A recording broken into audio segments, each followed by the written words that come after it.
तब्बल 5 महिन्यानंतर मनोज जरांगे हे त्यांच्या घरी दाखल झालेले आपण पाहू शकत असाल तर ही त्यांची परिपूर्ण फॅमिली आहे. अर्थात त्यांच्या मातोश्री गावी आहे, त्यांच्या मूळ गावी. मात्र ही संपूर्ण फॅमिली आहे. 3 मुली आहेत, पल्लवी असेल, वैष्णवी असेल आणि प्रणाली असेल.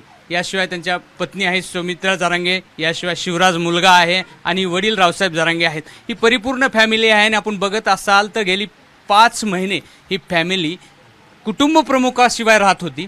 खरं तर कुटुंब प्रमुखाची जबाबदारी त्यांच्या पत्नीनं उचललेली होती आणि त्यांच्या पश्चात आम्ही कितीतरी माध्यमं या ठिकाणी आलेली होती. त्यांचं तितकंच उत्स्फूर्तपणे स्वागत त्यांनी केलेलं आपल्याला पाहायला मिळत होतं. जरांगे पाटील, खरं तर तुम्ही खूप कुटुंब फॅमिली या मधल्या काळामध्ये बाहेर ठेवली होती, आंदोलनापासून खूप बाहेर ठेवली होती, पण आता कुटुंबात दाखल झाल्यावरची काय भावना आहे तुमची? नाही, एखादा पण उचलला म्हणल्याच्या नंतर तो पण पूर्ण करायचा असतो.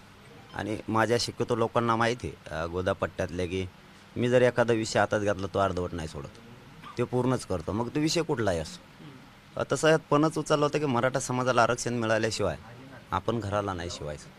आणि तसं झालंही, त्यात काय बदल पण नाही झाला. 54 लाखच्या 57 लाख नोंदी झाल्यात. 57 लाखाच्या 2 करोड मराठ्यांना आरक्षण मिळतं. ज्या मराठ्यांच्या नोंदी मिळाल्या नाहीत त्यांच्यासाठी संघर्ष सुरू होता. आणि मराठ्यांचं नशीब पण इतकं चांगलं आहे, बलवंतर म्हणावं लागेल की मराठे लाखाच्या संख्येनं, करोडोच्या संख्येनं मुंबईत घुसले आणि शांततेत गेले आणि शांततेत आरक्षण घेऊन आले.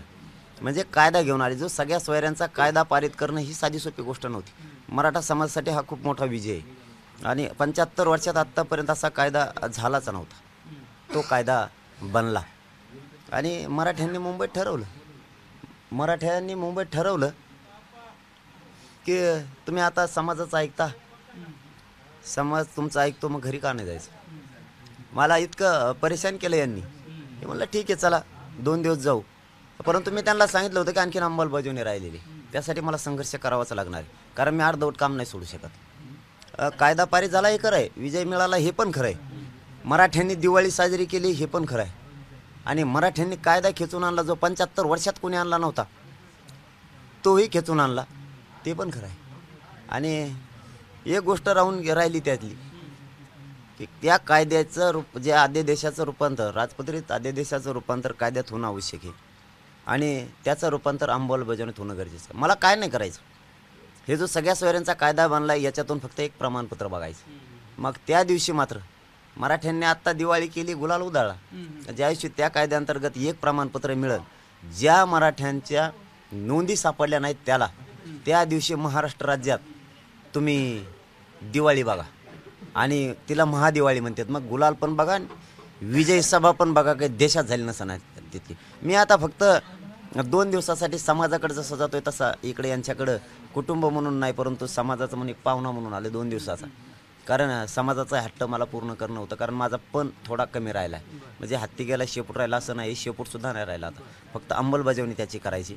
त्याच्यासाठी मला 10 तारखेला मी पुन्हा मैदानात उतरल्याचं ठरवलं आहे की अंमलबजावणी एकदा केली त्या कायद्याची की मग मात्र मी फ्री होईल.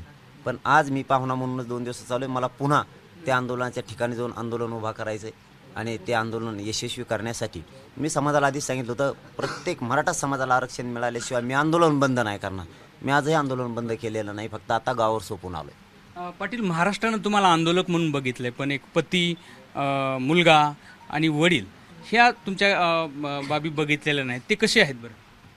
नाही, शेवटी काय असतं, एखादा माणूस जर एखादी लढाई करायला निघाला तर पाठीमागच्यानं कणखर राहावं लागतं, कारण त्याशिवाय पर्याय नसतो. आपण जर समाजाला परिवार मानलं तर मग आपल्या कुटुंबाला ती 0 किंमत असते. कुठपर्यंत ती लढाई आपण शेवटपर्यंत जिंकेपर्यंत, ज्या दिवशी आपण ती लढाई जिंकतो त्यावेळेस आपण कुटुंबाची, आणि कुटुंबाला बी तेवढा धीर धरावा लागतो, तेवढा त्याग करावा लागतो की जर एखादी लढाई जिंकायची आता पणच केला आहे. कारण मला काय बघायचं आहे, तुमच्या 1 जणाच्या 10 जणाच्या चेहऱ्यावरती आनंद बघू शकतो, परंतु समाजाच्या चेहऱ्यावरचा आनंद एकदा फक्त बाहेर जाऊन बघा. त्या प्रमाणपत्रामुळं काय खुशी. आज गेवराईतला एक माणूस आला होता, मला नाव सांगण्यासारखं नाही आहे ते. त्यांनी सांगितलं 75 वर्षात ज्यांनी काही मिळू दिलं नाही, आज तुमच्यामुळं तरी आणि या समाजाच्या लढ्यामुळं तरी आम्हाला प्रमाणपत्र निघालं, अख्खं गाव निघालं आहे आमचं काल, असं त्यांनी सांगितलं. चेहऱ्यावरचा आनंद बघा तुम्ही समाजाचा, आम्हाला ते बघायचं. ठीक आहे, 1 दिवस येऊन 10 दिवस जेवून किंवा आयुष्यभर इथं राहून कुटुंबाच्या चेहऱ्यावर आनंद बघण्यापेक्षा समाजाच्या चेहऱ्यावरचा आनंद इतकं काय देऊन जातो की आज छोटे छोटे मुलंसुद्धा रस्त्यावरती थंडीत उभा आहेत, त्याला तुम्ही स्वतः साक्षीदार आहेत. ते एका जागेवरचं तर ठिकाण असं आहे, मी मगाशी सांगितलं, ते सांगण्यासारखा विषय नाही, पण आता मुद्दाम ABP माझाच्या माध्यमातून मी सांगतो. 6 दिवसाचं लेकरू घेऊन कोणीच बाहेर येऊ शकत नाही, कोणीच. एक गाव असं होतं तिथं एक माता माऊली 6 दिवसाचं लेकरू घेऊन आली होती आणि तिला 6-7 महिलांनी धरून आणलं होतं. ती म्हणले नाही थांबणार मी, मला तुम्हाला न्यायलाच लागणार. हे बघा, ती आनंद किती असतो हे महत्त्वाचं आहे. त्या माता माऊलीला चालता सुद्धा येत नव्हतं, तरी पण त्या आल्याच, कारण ते समाजाचा आनंद बघा तुम्ही. त्यामुळं पण पुरा करायचा असला तर समाजाला कुटुंबाला नाविलाज आहे, त्यांना ते त्याग सहन करावं लागणार आहे, तितका संघर्षात सहभागी व्हावं लागणार आहे. आणि काय मोठी गोष्ट नाही आहे ती. समाजाचं कल्याण होत असताना आपण समाजालाच आता परिवार मानलाय, तर मग कुटुंबाची ओढ कशासाठी. तुमचं हे त्यागी जीवन ऐकून मला तुमच्या पण भावना घ्यायच्यात. खरं तर एवढ्या दिवसानंतर पती आले, तर मी तर असं ऐकलं तुमचं फोनवर सुद्धा बोलणं होत नव्हतं मधल्या काळात. नव्हतं होत फोनवर बोलणं, परंतु मला तर आज असं वाटत होतं ते नक्कीच माझे पती म्हणूनच येतील. पण याला कारण म्हणजे सरकारने लवकरात लवकर अंमलबजावणी करावी आणि माझे पती मला वापस द्यावे. हा मधला काळ कसा होता तुमच्यासाठी? मधला काळ सांगायसारखाच नव्हता. खूप दुःख वाटायचं ते उपोषणाला बसल्याच्या नंतर. पल्लवी, तू मग सुद्धा तुझ्या डोळ्याला पाणी होतं, मी बघितलं. पप्पा आल्यावरती जरा भावूक झाले होते, एवढं. आता काय वाटते बरं तुला? आनंद झाला पप्पा घरी आले त्यामुळे.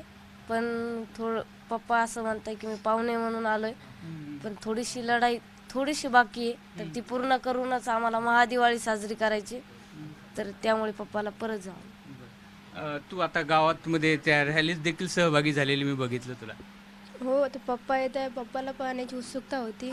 असं वाटलं होतं 5 महिन्यानंतर पप्पाला खूप जवळून पाहायला भेटेल.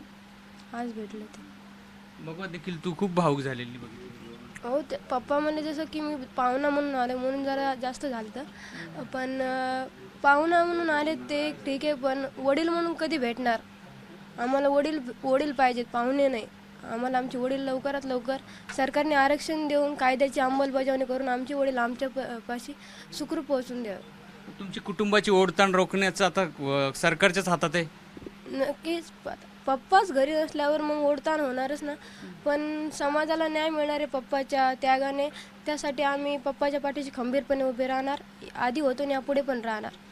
त्यांचा मुलगा शिवराज देखील आहे, खरं तर तो सर्वांना फेस करत होता. बेटा मला सांग की आता पप्पा आल्यानंतरच्या तुझ्या काय भावना आहेत बरं? खूप आम्ही आनंदी आहोत, पण पप्पा परत म्हणले की 2 दिवसाचा पाहुणा म्हणून आलो आहे, त्याच्यामुळे थोडं दुःख वाटतं आहे. आणि सरकारने लवकरात लवकर अंमलबजावणी करून पप्पाला आंदोलनापासून फ्री करून टाका. बाबा, तुम्ही म्हटलं होतं आरक्षण नक्की मिळेल, त्या पद्धतीनं प्रोसेस सुरू झाली, पण मुलगा बरेच दिवस भेटगाठ नव्हती तुमची. नाही नव्हती, पण आता आरक्षण भेटलंय, आता आनंद झाला. जनतेला आनंद झाला, मला आनंद झाला. मुख्यमंत्र्यांनी चांगलं मोठं काम केलं, त्यांना देव म्हणून मानावं लागेल. चांगलं केलं ते आहे. आता तर राहिलं थोडंसं तर येते 4-2 रोजाने, काय मोठं अवघड. मुलाची तुमची तरी एकदा दोनदा भेट झाली, पण बाकीच्या कुटुंबाची भेटच होत नव्हती मधल्या काळात. कोणाचीच नाही, माहितीला एकदाच भेट झाली. भेटच नाही. मग आनंद झाला. आता सगळं चौकड देशाचा आनंद झाला आणि आम्हाला आनंद झाला. लय देशाचं लढपड होते, पण ते बरं आनंद झाला. दीदी मला सांगा, हा मधल्या काळात तुम्ही एकमेकांना कसं साथवून करत होतात बरं सगळं कुटुंबामध्ये? तसं काही नाही, पण मम्मी जरा पप्पाची तब्येत बघून रडत होती. मग आम्ही सांगितलं की मग जरा शांत होतो. बरं, तुम्ही सगळे धीर देत होता तुम्ही? हो, तसं ती खूप रडते पप्पांची तब्येत बघून, पण आता ठीक आहे. आता पप्पा आले तर आनंद झाला. बरं, तुला सुद्धा कधी असं वाटलं असेल ना पप्पा आपल्या घरी नाही आहेत? हो, असं वाटणारच, कारण ते पप्पा आहेत माझे. आम्ही खूप म्हणजे खूप मिस केलं त्यांना की ते घरी येत नव्हते म्हणून. खूप जास्त मिस केलं त्यांना. जरांगे पाटलाचं हे संपूर्ण कुटुंब आहे आणि विशेष म्हणजे एकमेकांमध्ये खूप अशी बॉन्डिंग आहे. ह्या मुली अशा आहेत की त्या एकमेकांना खूप समजवतात आणि त्यांच्या आईचा देखील त्यांनी मधल्या काळामध्ये खूप छान प्रकारे सांभाळ केला. आम्ही मध्यम प्रतिनिधी म्हणून या ठिकाणी सातत्याने येत होतो आणि त्या भावनासुद्धा आम्हाला पाहायला मिळत होत्या. कॅमेरामन धनंजय दारुंटेसह रवी मुंडे, ABP माझा, अंकुशनगर. एबीपी माझा, उघडा डोळे बघा नीट.